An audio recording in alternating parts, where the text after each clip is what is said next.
know a small town in Vermont buried a vampire twice?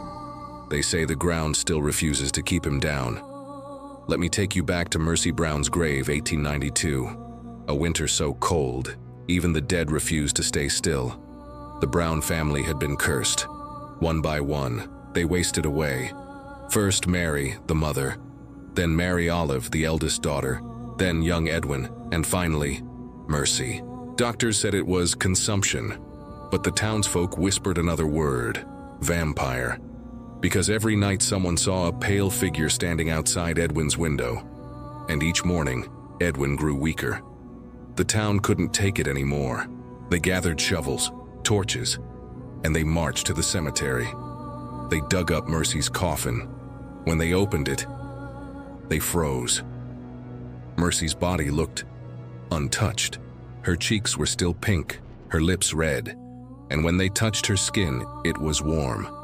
It had been months since she died, but she looked alive. They called for the minister.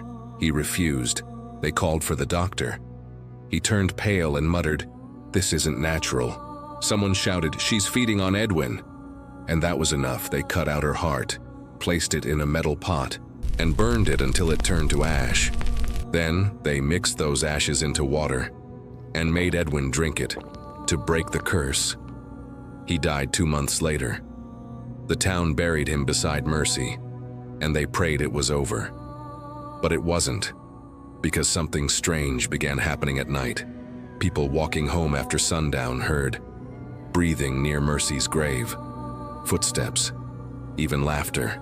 The priest said it was the wind, but everyone in town began locking their doors. And one farmer, Jacob Harker, swore he saw footprints in the snow, leading from the Brown crypt straight to his doorstep. He packed his family and fled Vermont the next morning. Years passed, the graveyard sank into silence. But then, in 1990, Mercy's gravestone vanished. Gone.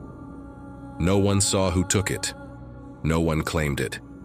A week later, a local teen was found in the woods, pale, weak, gasping for air.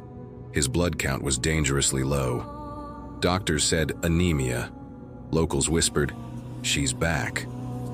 The police eventually found the gravestone miles away, in the basement of an abandoned farmhouse. Carved into the wall behind it was one word: hungry. They moved the stone back, rebuilt the grave, and sealed it with concrete. But people still visit. Tourists, ghost hunters, thrill seekers. Some claim their phones die near her tomb.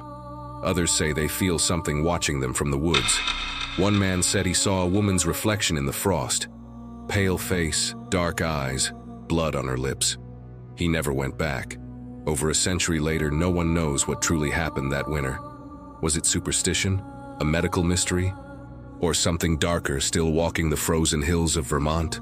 Whatever it was, Mercy Brown was buried twice, and the ground still hasn't let her go. So tell me, would you dare visit her grave after midnight?